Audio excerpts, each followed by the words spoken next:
இருந்தாலும் சரி உங்கள் நினைவாகவே இருப்பாராம். கைகளை தட்டி உங்கள் நினைவாகவே தான் இருக்கிறார்.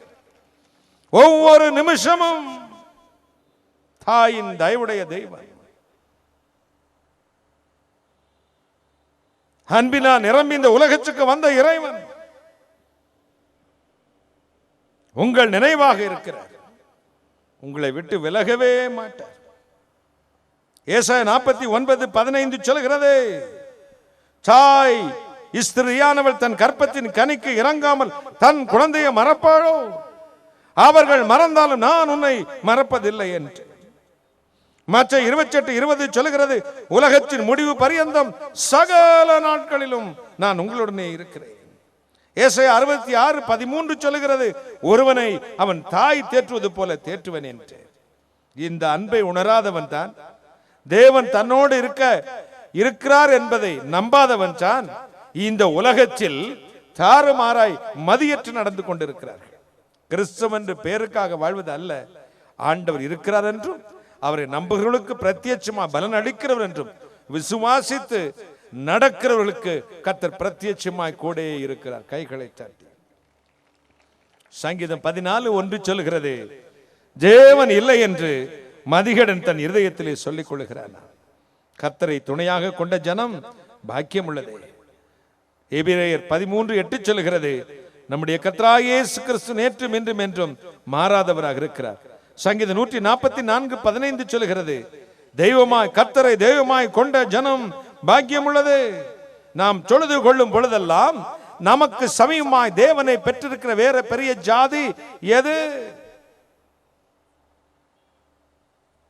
சாமியை பார்க்க டோக்கன் போட்டு போய் நிக்க வேண்டாங்க. மேல் ஜாதிக்கு பக்கத்திலும் கீழ் ஜாதிக்கு தூரத்தில் நம்ம சாமி, ஏழைக்கு தூரத்திலும் பணக்காரனுக்கு பக்கத்தில் இல்லைங்க. நான் சாமியை பார்க்க போக வேண்டாம், நீ இருக்கிற இடத்துல சாமி உன்னை தேடி வர்றாராம். கைகளை தட்டுகளை நாம் தொழுது கொள்ளும் பொழுதெல்லாம் நமக்கு சமீபமாய் தேவனை பெற்றிருக்கிற வேற பெரிய, பாக்கி சொல்லுங்க சத்தமா, வேற பெரிய ஜாதி எது? ஔவையார் சொன்ன, இன்னைக்கு நிறைய ஜாதி வித்தியாசம் இருக்கு, அதை பத்தி நான் பேச வரல. காஸ்டிசம் நம்முடைய இந்தியால எத்தனையோ பிரிவினைகள். ஆனா ஔவையார் ஒரு சாதி சொன்ன பாத்துக்கங்க, ஜாதி இரண்டொழிய வேறில்லை சாற்றுங்கால் நீதி வழுவா நெறிமுறையின் மேதனியில் இட்டோர் பெரியோர் இடாதோர் இரிகுலத்தோர் பட்டாங்கில் உள்ளபடி. ரெண்டு ஜாதி இருக்குது, ஒரு ஜாதி மேல் ஜாதி, ஒரு ஜாதி கீழ் ஜாதி. அந்த மேல் ஜாதி யாரு? மேதனியில் இந்த உலகத்துக்கு தன்னை இட்டோர் பெரியோர். கைகளை தட்டுங்களேன். இடாதோர் இழிகுலத்தோர் பட்டாங்கெல்லாம் எழுதி வச்சிருக்கடா. தானத்திலே சிறந்த தானம் உயிர் தியாகம். அந்த உயிர் தானத்தை கொடுத்தவர் ஆண்டவராக இயேசு கிறிஸ்து. அவர் மேல் ஜாதியும் அவரை பின்பற்றுவர் மேலோருமா. கைகளை தட்டுங்களேன். அதான் சொன்னாரு, நான் தொழுது கொள்ளும் பொழுதெல்லாம் நமக்கு தேவனை சமீபமாய் பெற்றிருக்கிற வேற பெரிய ஜாதி எது? பெரிய தேசம் எது? பெரிய மக்கள் யார்? அன்பினால் நிரம்பப்பட்டு இந்த உலகத்துக்கு வந்த தெய்வம் அவர் இன்று இரவு சொல்லுகிறார், நான் உன்னோடு வர்றேன்மா, உன்னோடு வர்றேப்பா. இன்றைக்கு கூட்டம் முடிந்து வீட்டுக்கு போறீங்க, வீட்டு வாசலை திறக்க போகிறீர்கள். ஒரு இன்ப அதிர்ச்சி காத்திருக்க போகிறது. என்ன அது? இதுவரை பார்த்த பழைய வீட்டை பார்க்க மாட்டீர்கள். வெளிச்சம் நிறைந்த ஒரு வீட்டை இயேசு உங்களுக்கு திறந்து வைத்திருப்பார். கைகளை தட்டுவோம். எங்கேயோ உதித்த பாலஸ்தீன ஜோதி, இஸ்ரேலின் ராஜா ராமசாமிக்கும் கந்தசாமிக்கும் பரமசிவமானுக்கும் கார்த்திக் கமாலியலுக்கும் இங்க இருக்கிற இதோ மீனாட்சிக்கும் காமாட்சிக்கும் சொந்தமானது எப்படி? கைகளை தட்டுங்களேன். பாலஸ்தீனம் எங்கே இருக்கிறது? இஸ்ரேல் எங்கே இருக்கிறது? பெத்லகேம் எங்கே இருக்கிறது? இவர்களுக்கு மத்தியிலே இந்தியா எங்கே இருக்கு? இந்தியா இருக்கிற தமிழ்நாடு மாநிலம் எங்கே இருக்கு? தமிழ்நாட்டிற்கு தூத்துக்குடி மாவட்டம் எங்கே இருக்கு? தூத்துக்குடியில் இருக்கிற அங்கங்க கிராமத்திலும் அது தெருமுறைகளுக்கு ஓட்டு வீடு, கார வீடு, கிரானைட் வீட்டில் இருக்கிற நீ ராமசாமி கந்தசாமி பிள்ளைங்க நாம ஏமாத்துறோம். நமக்கும் ஆபிரகாமுக்கு என்ன சம்பந்தம்? ஆனா ஒரு சம்பந்தம் உண்டாயிருச்சே. மலை நார்த்தங்காய்க்கும் கடல் உப்புக்கும் பந்தம் வந்து ஊறுகாயிருச்சே. கைகளை தட்டுங்களேன். ஒரு அல்லேலூயா. மலைக்கும் கடலுக்கு எங்கே? பெத்லகேமுக்கும் இஸ்ரேலுக்கும் பரமசுவமனுக்கு எப்படிங்க கனெக்ஷன்? வேதம் சொல்கிறது கர்த்தராகிய இயேசு கிறிஸ்துவின் ரத்தம் முதலாவது சமாதானத்தையும் பின்பு பரலோகத்துள்ளவைகளையும் பூலோகத்துள்ளவைகளையும் ஒப்புரவாக்கிற்று என்று கைகளை தட்டி. ஏசாயா 63:16 சொல்கிறது, தேவரீர் எங்கள் பிதாவாய் இருக்கிறீர், ஆபிரகாம் எங்களை அறிய மாட்டான், இஸ்ரேலுக்கு நாங்கள் அறியப்பட்டவரும் அல்ல என்றாலும் நீரே எங்கள் பிதா, பூர்வ காலமல்ல இதுவே உம்முடைய நாமம். கைகளை தட்டி. இஸ்ரேலுக்கு நாங்கள் அறியப்பட்டவர்கள் அல்ல, ஆபிரகாம் எங்களை அறிய மாட்டான், ஆனால் நீரே எங்கள் பிதா, நீ எங்க அப்பா ராஜா. கைகளை தட்டுங்களேன். பா நீதான் என் அப்பா. பரமேஸ்வரனுக்கு நீதான் அப்பா, லட்சுமிக்கும் நீதான் அப்பா, ராஜேஸ்வரிக்கும் நீதான் அப்பா. எப்படி ஆனார்? இயேசு கிறிஸ்து என்னும் ஒருவராலே அவர் ஏற்றுக்கொண்ட எத்தனை பேர்களோ அத்தனை பேர்களுடைய பிள்ளைகளாகும்படி அதிகாரம். கைகளை தட்டுங்கள். எனவேதான் வேதநாய சாஸ்திரியார் பாடினார் ஒரு பாட்டு, சொந்த ஜனமாக யூதர் இருந்திட தொலைவில் கிடந்த புறஜாதியாம் எம்மை. ஆண்டவருக்கு சொந்தமான ஒரு ஜாதி யூத ஜாதி இருக்கும் பொழுது எங்கேயோ கிடந்த அந்த கற்பனை, இந்த தேரிக்காட்டில் கிடந்தவன, முட்டுக்கு சேலை கட்டின ரவுக்க போடாத இந்த அம்மாவை, படிப்பே இல்லாம ஏதோ மரம் ஏறிக்கிட்டு இருந்தவங்கள, பதினி காய்ச்சினவங்கள, மீன் பிடிச்சவங்கள, மூட தூக்குனவன, சொரிஞ்சுக்கிட்டு தெரிஞ்சவன, அருவருப்பாய் தள்ளப்பட்ட எங்களை சொந்த ஜனமாக யூதர் இருந்திட தொலைவில் கிடந்த புறஜாதியாம் எம்மை மந்தையில் சேர்த்து தன் மைந்தர்களாக்கின சந்தோஷத்திற்காக பாடி துதி மனமே, பரனை கொண்டாடி துதி தினமே. கைகளை தட்டி.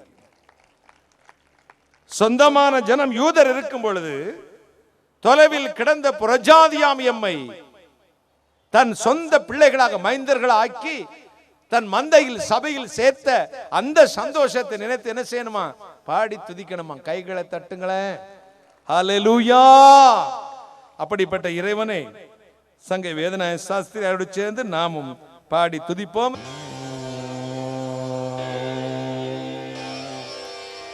பாடி துதி மனமே, பரனை கொண்டாடி துதி தினமே.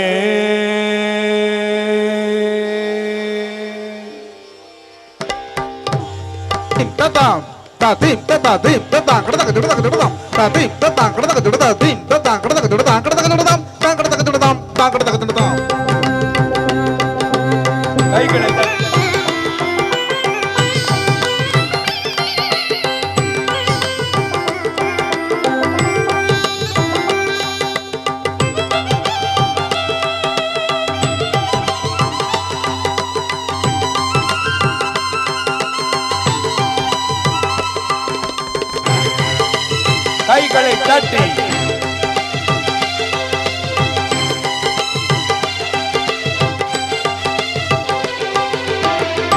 பாடி துதி மனமே, பரனை கொண்டாடி துதி தினமே, பரனை கொண்டாடி துதி தினமே.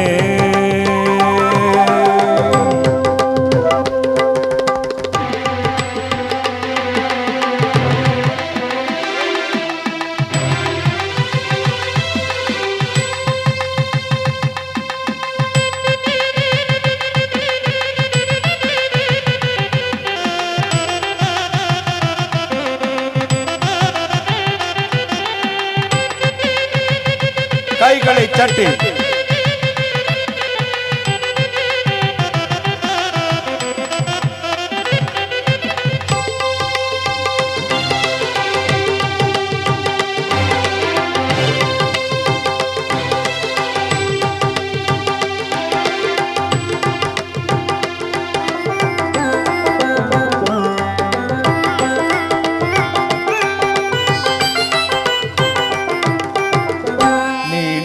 காலமாய் வானபரங்கனை நீடித்த காலமாய் காலமாய் வானபரல்யமை நீடித்த காலமாய் வானபரல்யமை நேசித்த பட்சத்தை வாசித்து தியானித்து நேசித்த பட்சத்தை வாசித்து தியானித்து பாடி துதி பரமே பரமை கொண்டாடி துதி தினமே பரமை கொண்டாடி துதி தினமே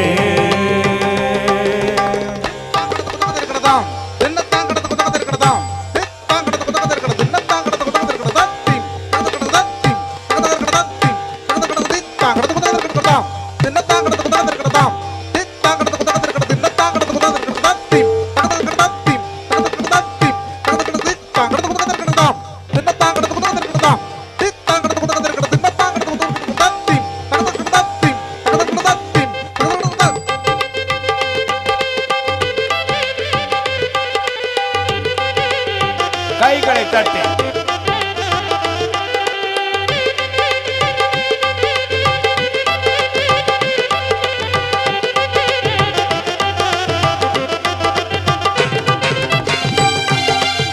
கைகளை தட்டி ஆவி நிறைந்து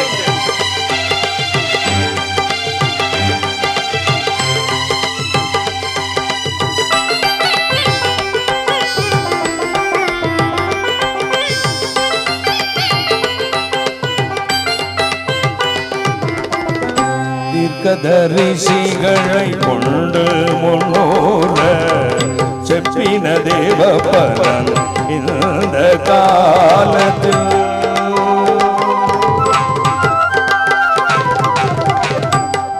தீர்க்கதரிசிகளை கொண்டு முன்னோர செப்பின தேவ பரன் இந்த காலத்தில் மார்க்கமதாக மனதை கொண்டு மார்க்கமதாக மனதை கொண்டு மார்க்கமதாக மனதை கொண்டு விளக்கின் அன்பை விளைந்து தியானித்து விளக்கின் அன்பை விளைந்து தியானித்து பாடி துதி மனமே பரனை கொண்டாடி துதி தினமே பரனை கொண்டாடி துதி தினமே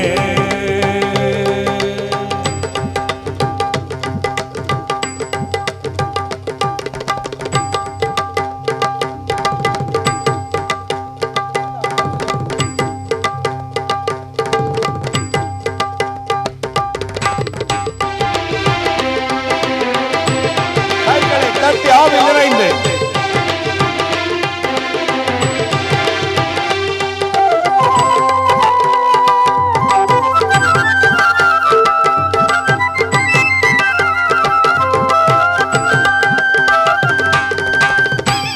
ஆவி நிறைந்து கைகளை தட்டி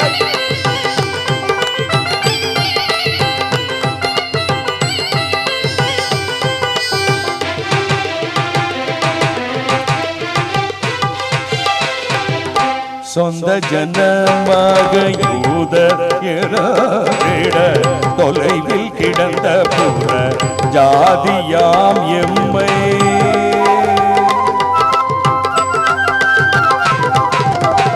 சொந்த ஜனமான யூதரிருந்திட தொலைவில் கிடந்த புற ஜாதியாம் எம்மை மந்தையில் சேர்த்துவார் ராபரன் தம்முடை மந்தையில் சேர்த்துவார் ராபரன் தம்முடை மந்தையில் சேர்த்துவார் ராபரன் தம்முடை மைந்தர்களாக்கின சந்தோஷத்திற்காக மைந்தர்களாக்கின சந்தோஷத்திற்காக பாடி துதி மனமே பரனை கொண்டாடி துதி தினமே பரனை கொண்டாடி துதி தினமே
அப்போஸ்தலர், எத்தனை போதகர்கள், இரத்த சாட்சிகள்.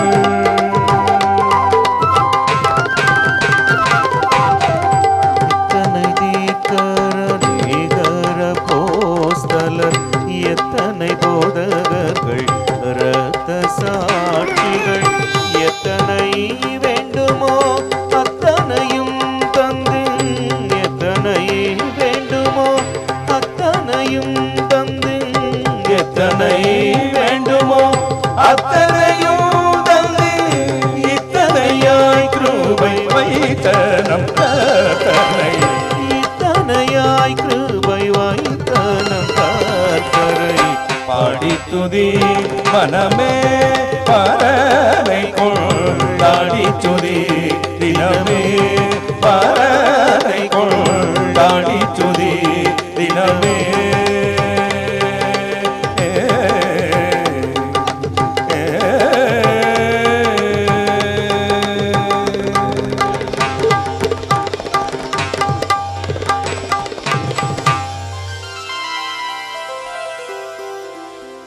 ஹல்லேலூயா. எல்லாம் சந்தோஷமா இருக்கீங்களா? இயேசுநாதர் இருக்கும் இடத்தில் சந்தோஷம் தன் கைகளை தட்டுங்களேன். நீதிமானோ பாடி மகிழ்கிறானாம் கைகளை தட்டி. சொந்த ஜனமாக யூதர் இருந்திட தொலைவில் கிடந்த புறஜாதியாம் எம்மை மந்தையில் சேர்த்து தன் மைந்தர்கள் ஆக்கின சந்தோஷத்திற்காக பாடி துதி மனமே கைகளை தட்டி. நாம் தொழுது கொள்ளும் பொழுதெல்லாம் நமக்கு சமீபமாய் தேவனை பெற்றிருக்கிற வேற பெரிய ஜாதி எது? இன்றைக்கு இரவு, tonight, expecting a miracle right now, brother and sisters. He is Almighty God, He is living God. அவர் ஜீவன் உள்ள தேவன் உங்களோட வரப்போகிறார். இத்தனை நாட்கள் எந்த இடத்திலெல்லாம் கண்ணீர் வடித்து யாரும் துணையில்லையே என்று கதர்னீர்களோ, நாதியற்றவனாய் நிற்கிறேனே, நாதியற்றவனாய் நிற்கிறேனே என்று கதர்னீர்களோ, அதே இடத்தில் பயப்படாதே, நான் உன்னோடு இருக்கேன்னு வரப்போறார். கையை தட்டுங்களேன், ஒரு அல்லேலூயா சத்தமா சொல்லுங்களேன். ஹல்லேலூயா, ஹல்லேலூயா, ஹல்லேலூயா. இன்றைக்கு இரவே தேவாதி தேவனே உங்கள் அருகில் வந்து நிற்பாராம். எப்பொழுதெல்லாம் உங்களோடு வருவார்? ரெண்டே காரியத்தை சட்டென்று தியானித்து நான் ஜெபம் செய்ய போகிறேன். முதலாவது ஏசாயா 43:2, 43ஆம் அதிகாரம் 2ஆம் வசனம். நீ தண்ணீர்களை கடக்கும்போது நான் உன்னோடு இருப்பேன், நீ ஆறுகளை கடக்கும்போது அவைகள் உன்மேல் புரளுவதில்லை. நீ அக்னியில் நடக்கும்போது வேகாதிருப்பாய், அக்னி ஜுவாலை உன் பேரில் பற்றாது. நீ தண்ணீர்களை கடக்கும் பொழுது நான் உன்னோட இருப்பேன், ஆறுகளை கடக்கும் பொழுது அவைகள் உன்மேல் புரளுவது இல்லை. அக்னியில் நடக்கும் பொழுது வேகாது இருப்பாய், அக்னி ஜுவாலை உன் பேரில் பற்றாது. கைகளை தட்டி. கிறிஸ்துவ வாழ்வு என்பது பஞ்சுமத்தை அல்ல. பக்க வழியாய் நுழைந்த அநேகர் இப்ப பஞ்சுமத்தையா மாத்திட்டாங்க. Take it easy policy. இப்ப கிறிஸ்தவங்களை ரொம்ப ஈஸி. கிறிஸ்தவ வாழ்வே என்டர்டைன்மெண்ட் நிகழ்ச்சியா போச்சு. இப்போ கிறிஸ்தவ ஊழியங்கள் இப்பொழுது பொழுதுபோக்கு நிகழ்ச்சிகளாக மாறிவிட்டது. Never brother. எங்கும் பிரசங்கம். 20 வருஷங்களுக்கு முன்னாடி இயேசு வருகிறார் அப்படின்னு பிரசங்கம் பண்ணுவாங்க. இப்ப எங்கேயாவது கேட்டிருக்கீங்களா இயேசு வருகிறார்னு பிரசங்கம் பண்ணி? பழைய பாட்டி வேணா கேட்டிருப்பீங்க அந்த காலத்துல. இப்ப எங்க கேட்டிருக்கீங்களாமா? கேட்டவங்க கைவித்து காட்டுங்க பார்க்கலாம். இயேசு வருகிறார், இயேசு வருகிறார், சீக்கிரம் வருகிறா யாராவது சொல்லி பிரசங்கம் பண்ண கேட்டிருக்கீங்களா? வருவார்னு நம்பிக்கையே போச்சு. இயேசு வீடு தருகிறார், இயேசு மாடு தருகிறார், இயேசு காஞ்சிபுரம் சேலை தருகிறார், கிரைனட் போட்ட வீடு தர, அடுத்த வெங்காயம் உனக்கு புடுங்கி தருகிறார். மாமியாரா இல்லாத மருமகனை சாப்ட்வேர் இன்ஜினியர் அமெரிக்காவில் தருகிறார், எங்க சபைக்கு ஓடிவா. இந்த கறிக்கடைக்காரன் கறி மார்க்கெட்டுக்கு போனா வாங்குவான், எங்க கடைக்கு வாங்க சார், கொடுத்த ஆடு சார், 1 கிலோ தரேன் சார். நெஞ்சு கறியா வாங்கிட்டு போங்க சார், நெஞ்ச புலந்துடணும். விற்பனையாளர்களின் சந்தமயமாகி விட்டது இன்றைக்கு ஊழியங்கள். காரணம் என்ன? அழைப்பு இல்லை. அவர்கள் லகுவாய் பக்க வழியா நுழைய பார்க்கிறார்கள். கிறிஸ்தவ வாழ்வு என்பது பஞ்சுமத்தில், அது முட்களின் பாதை. கைகளை தட்டுங்கள். பாடு நிறைந்த வழி, ஜீவனுக்கு போகிற வழி இடுக்கமும் நெருக்கமானது. அதில் பிரவேசிக்கிற ஒரு சிலர். ரொம்ப அகலமா இருக்குன்னு காலை வைக்காத, பாதாளம் கொண்டு போய் விடும். மனிதனுக்கு தோன்றுகிற செம்மையாய் வழி உண்டு, முடிவோ மரண வழியாம். கைகளை தட்டுவோம். உன்னுடைய ஆத்மாவுக்கு, உன்னுடைய இருதயத்துக்கு, உன்னுடைய மூளை அறிவுக்கு அது செம்மையாகவே தெரியும். இது என்ன தப்பா? கர்த்தர் பேசுறார். கர்த்தர் எல்லாரோடும் பேச மாட்டார், எல்லா பேரும் புழுகிறான். கையை தட்டுங்களேன். ஆண்டவர் எல்லாரோடும் பேசவே மாட்டார். பொய். தேவனோடு பேசுகிற அனுபவம் உள்ள ஒரு மனுஷன் அப்புறம் இந்த உலகத்தை பார்க்கவே மாட்டான். கைகளை தட்டி ஒரே ஒரு முறை கர்த்தரோடு பேசினால் போதும் நீங்கள், அப்புறம் இந்த உலகாசை உங்களுக்கு இருக்கவே இருக்காது. கைகளை தட்டு. நினைவெல்லாம் பேச்செல்லாம் எப்படி பாடினார் ஃபாதர்? நினைவெல்லாம் பேச்செல்லாம் நேசரே உம்மை பற்றி தானே ஐயா. பழைய காலத்தில் ஒரு பக்தன் பாடினான், ஏ இன்ப இயேசு ராஜாவை நான் பார்த்தால் போதும், மகிமையில் அவரோடு நான் சேர்ந்தால் போதும், நித்தியமா மோட்ச வீட்டில் வாழ்ந்தால் போதும், அல்லேலூயா கூட்டத்தில் நான். இப்ப வருவான். ரெண்டு பேரும் மீட் பண்ணாலே, என்கிட்ட கார் பென்ஸ் வச்சிருக்கேன், உங்கள்கிட்ட என்னென்ன வச்சிருக்கீங்க? ஒருத்தர் கேட்டேன், பிரதர் மீட்டிங் நடத்துனீங்களே என்னாச்சு? என்ன சொல்லணும்? திரளான ஜனங்களுக்கு பிரயோஜனமா இருந்துச்சு பிரதர், ஜனங்கள் ரட்சிக்கப்பட்டாங்க, ஆண்டவர் பெரிய காரியத்தை, இப்படி தானே சொல்லணும். 95,000 செலவழிச்சேனே, 1,05,000 வந்துருச்சு. அட வியாபாரி, நம்பாதீங்க. காலம் கடைசி. உலகில் உங்களுக்கு உபத்திரம் இருக்கும், நிச்சயமா இருக்கும். கைகளை தட்டுங்கள். நம்முடைய நோக்கமே அவரை உயர்த்துவதாக இருக்க வேண்டும். தேவனுடைய பரிசுத்தவான்கள், நீதிமான்கள் அடிச்சுவடுகளை பின்பற்ற கற்றுக்கொள்ளுங்கள். நேற்று பெய்த மழையில் இன்று முளைத்த காளான்களை போல அங்கிருந்து கூவி விற்பனையாலும் போலி லேகிய விற்பனை போல விற்கிறவனை நம்பாதீங்க. கைகளை தட்டுங்களே. நிறைய நாட்டு மந்து வியாபாரி ரோட்டோட கடை வச்சிருக்காங்க. தேவனுடைய பரிசுத்தவான்கள் ரத்தம் சிந்தி மீட்டுக் கொண்ட திருச்சபை இது. கைகளை தட்டு. யாரோ பக்க வழியாக நரிகளை போல திராட்சை தோட்டத்தை நாசம் பண்ணி கொண்டிருக்கிறார்கள். இன்னமும் நாம் மௌனமா இருந்து விட்டால் நீங்களும் செவித்துணர்வாகி உங்களுக்கு இச்சைக்கு ஏற்ற போதர்களை சார்ந்து கொண்டு கூட்டத்தோடு கும்மி அடித்து விடுவீர்கள். சத்தியம் என்னன்னு நீங்க அறியணும். தேவனுடைய வழி என்ன என்று அறியணும். அவரை அடையும் பாதை எது என்று உங்கள் இருதயத்தில் கேள்வி எழும்பணும். கைகளை தட்டுங்கள். ஒரு அல்லேலூயா சொல்லுங்களேன், சத்தமா சொல்லுங்களேன். 2 தீர்க்க தரிசனத்துக்கும் 2 குறி சொல்றதை போல 2 மாயம் வந்து பேசாததுக்கு கட்டு இருக்குது, காப்பு இருக்கு, கருப்பு இருக்குது. இதெல்லாம் யாருக்கு தெரியாது? குறி சொல்றவன் கோடாங்கி அடிக்க கூட சொல்லுவான். 25 ஆண்டுகள் வல்லமையான ஒரு தீர்க்கனாக கர்த்தர் இந்த உலகில் என்னை பயன்படுத்தி வருகிறார். என்றைக்கும் நான் அற்புதத்தை மட்டுமே முன்னிறுத்தி நான் இதோ ஊழியம் செய்ததே இல்லை. கைகளை தட்டி எல்லாம் சொல்ல, அண்ணே உங்களுக்கு தான் நல்ல கிருபை கொடுத்திருக்காரு, தீர்க்க தரிசனம் கொடுத்திருக்காரு, ஹீலிங் கிஃப்ட் கொடுத்திருக்காரு. ஒரு 10 மினிட்ஸ் அப்படியே ஹீலிங் மினிஸ்ட்ரி கொடுத்துட்டு மெசேஜ் கொடுத்துட்டு சுகமலைக்கு ஊழியம் செஞ்சுட்டு போயிடலாமே. நான் சொல்லுவேன், ஊறுகாய்க்கு சாப்பாடா, சாப்பாட்டுக்கு ஊறுகாவா? அம்மா அம்மா சொல்லுங்க. சாப்பாட்டுக்கு ஊறுகாவா, ஊறுகாய்க்கு சாப்பாடா? 2 கிலோ ஊறுகாயை தின்னு வாருங்களேன், தெரியும். வயிற்றுக்கடை பிடிங்கி செத்தே போயிருவீங்க. சால்ட் ஏறி யூரியா ஏறி செத்து போயிருவான். சரிதானமா? இந்த பாட்டு, கூத்து, ஹீலிங், அற்புதம், அடையாளம் எல்லாமே வசனமாகிய உணவுக்கு சைட் டிஷ். கைகளை தட்டுங்களேன். ஊறுகாயை தொட்டுக்கலாம், சாப்பிட முடியாது. வார்த்தை உங்களை வாழ வைக்கும். கைகளை தட்டும்.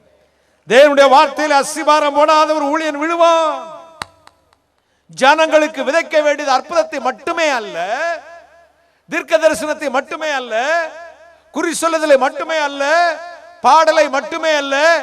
முக்கியம் கர்த்தருடைய வார்த்தை. அதை அலங்கரிப்பதற்காக கொடுக்கப்பட்ட சைட் டிஷ் இதெல்லாம். கைகளை தட்டுங்க. பொண்ணை வந்து அப்படியே கழுத்துல போடுறதில்லை, அதை தட்டி நெளிச்சு கம்பி ஆக்கி அங்கிட்டு கல் பதிச்சு முத்து பதிச்சு அதுல பவளம், வைரம், வைடூரியம், எஸ்பி, இந்திரநீலம், படிகை பச்சை, கோமேதகம் இப்படிலாம் பதிச்சு அதுக்கப்புறம் அடியெல்லாம் நெக்லஸா கழுத்துல போட்டு மினுக்குறீங்க.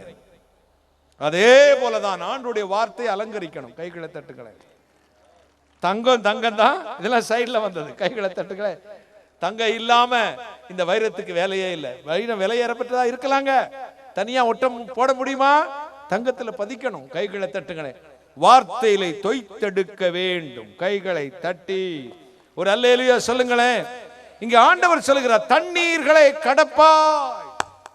சோதனை வரும் தம்பி. நிறைய வாலிப தம்பி எனக்கு போன் பண்ணுவாங்க, அண்ணே கிட்ட கிட்ட சிந்தனையா வருதுண்ணே. எப்படி வருதா? சர்ச்சுக்கு போறேனே, அபிஷேகம் பெற்றிருக்கேன், எல்லாம் பண்றேனே, கெட்ட கெட்ட சிந்தனையா வருதுன்னு ஆண்டவர் விட்டு போயிருவேனா? நான் சொன்னேன் ஒரு டைம் வந்து சொன்னா, அண்ணே கண்ணை மூடுனா அசிங்கமான எண்ணம் தான் வருதுண்ணே. இருதயத்து நிறைவு தான் வெளியே வரும். என்னெல்லாம் சப்கான்சியஸ் மைண்ட்ல ஸ்டோர் பண்ணிருக்கோமே அந்த நேரம் ஒண்ணும் செய்யாது பாருங்க, சமயம் பார்த்து அப்படி வெளியே வரும், ரீகால் ஆகும். எனக்காவது ஒரு நாள் சினிமா பாட்டு கேட்டிருப்போம் பாருங்க, அது அன்னைக்கெல்லாம் ஒன்றும் செய்யாது. இயேசு ரத்தனட்டெல்லாம் போயிருப்பீங்க. எப்பமாவது ஒரு நாள் சும்மா தூங்கிட்டு இருக்கும்போது பின்னாடி அப்படி குரல் ஒலிக்கும். உள்ள நிறைய பேருக்கு இந்த அனுபவம் இருக்கும். என்னைக்கோ தெருவில் போகும்போது கெட்ட வார்த்தை பேசி கேட்டிருப்பீங்க, சி பேசுறா பாரு போயிருப்போம். ஆனா எதையோ ஒரு நாள் யார் மேல கோவம் வரும்போது அந்த கெட்ட வார்த்தை உள்ள இருந்து ரீகால் ஆகும். நம்முடைய வாழ்க்கையிலே ஆண்டுடைய வார்த்தையை உங்க சப்கான்சியஸ் மைண்ட்ல ஏத்துட்டீங்கன்னா அது ரீகால் ஆகும் போதெல்லாம் உங்களை சுத்திகரிச்சுக்கிட்டே இருக்கும். கைகளை தட்டுங்களேன், ஒரு அல்லேலூயா சொல்லுங்களேன். அண்ணே கட்ட கட்ட சிந்தையா வருதுண்ணே, என்னன்னே செய்ய, நான் இயேசுநாதர் விட்டு போயிட்டேனா இல்ல பாவியான நரகமும் கிடைக்கும். நான் சொல்லுவேன், டேய் தம்பி, இங்க இருந்து நல்ல அல்ட்ரா டீலக்ஸ் அப்புறம் என்ன பர்வீன் இருக்குது, இங்க இருந்து பெஸ்ட் சொல்லுமா ஏதாவது? எஸ்ஆர்எம் பஸ்ல ஏறிட்டுங்க. எங்க சென்னைக்கு டிக்கெட் வாங்கியாச்சு, தூத்துக்குடி டு சென்னை போறடா தம்பி. எந்த பஸ்ல போறீங்க? அப்படி சொல்ற. எங்க டிக்கெட் வாங்கிருக்கீங்க? சென்னைக்கு டிக்கெட் வாங்கியாச்சு. சரி புறப்பட்டாச்சு. எந்த வழிமா போகும்? திருநெல்வேலி போய் போகுமா? எப்படி போகும்? மதுரை வழி தான் போகும். சரி, இங்க இருந்து கொஞ்சம் இந்த பக்கம் பஸ் மூவ் ஆன போது கொஞ்சம் தூரம் வந்த போதும் இந்த அரசியல்வாதி கூட்டம் நடக்கும், பேசுவாங்க, பெரிய மந்திரி வருவாரு. பஸ்ல இருந்து பார்ப்பீங்க, இறங்கிடுவீங்களா பஸ்ல உட்காந்துருப்பீங்களா? சத்தமா பேசணும். சரி, அங்கிட்டு போயாச்சு, மதுரையை போயாச்சு, தாய் மாமன் சீர் வரும். அங்கிருந்து மோளம் அடிச்சு டண்டனக்கா டனக்கனக்கா அடிச்சுட்டு வருவாங்க. ஏய் பரவாயில்ல, ஆட்டம் டான்ஸ் நடக்குது, இறங்குவீங்களா உட்காந்துருப்பீங்களா? சத்தமா பேசணும். சரி, மதுரை தாண்டி திருச்சி தானே போகும். திருச்சி போனதும் அங்கே ஒரு நல்ல சாப்பாடு அல்லது வேற ஏதாவது கொண்டுட்டு ஒருத்தர் போறான். பஸ்ல இருந்து இறங்கிடுவீங்களா உட்காந்துருப்பீங்களா? 2 எருவு மாடு போகுது, உட்காருவீங்களா இறங்கிடுவீங்களா? ட்ரை சைக்கிள் போகும், எருவு மாடு போகும், விமானம் பறக்கும், ரயில் போகும், எல்லாம் போகும். இறங்குவீங்களா பஸ்ல உட்காந்துருப்பீங்களா? சத்தமா பேசணும். பஸ்ல தானே உட்காந்துருப்பீங்க. நீ ஒரு மோட்ச பிரயாணி, பரலோகத்துக்கு டிக்கெட் வாங்கி யாத்ரீகனாய் உட்கார்ந்து கொண்டிருக்கிறாய்.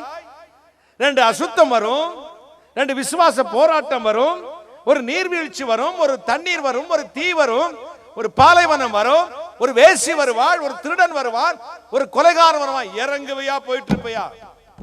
சத்தமா பேசணும். இதுதான் நம்முடைய வாழ்வு. கைகளை தட்டி ஒரு அல்லேலூயா சொல்லுங்களேன், ஒரு அல்லேலூயா, அல்லேலூயா. எனவே தான் பக்தர் சொல்றான், மண்ணையே நோக்கி உழன்று தவிக்கும் என் வஞ்சக நெஞ்சதனை விண்ணையே நோக்கிட பன்னிறைவா உன்னை வேண்டி மன்றாடுகிறேன். கைகளை தட்டி. இந்த பன்றி எப்ப பார்த்தாலும் தரையை பார்த்துக்கிட்டு நடக்கும், தரையை தானே பார்த்து நடக்கும். ஒரு நாள் மேல பார்க்கும். எனக்குங்க சத்தமா பேசணும்னு சொல்லி இருக்கிறேன்.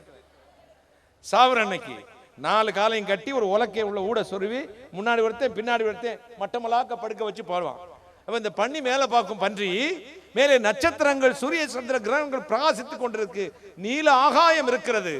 இதுக்கு ஒரே ஆச்சரியம், ஐயோ இம்புட்டு நாளா இதை பார்க்காம விட்டுட்டேனே, இவ்வளவு மகிமையா இருக்கு.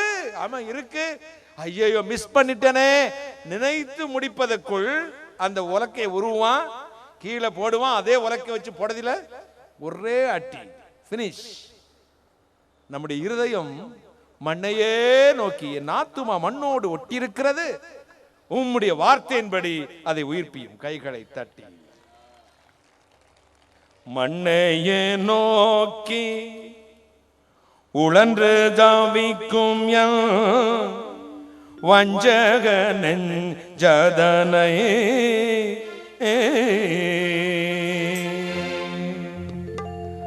மண்ணையே நோக்கி உழன்று தாவிக்கும் என் வஞ்சகனன் ஜதனை நேராய் விண்ணையை நோக்கிட பங்கிறைவா உனை வேண்டி மன்றாடுகிறே.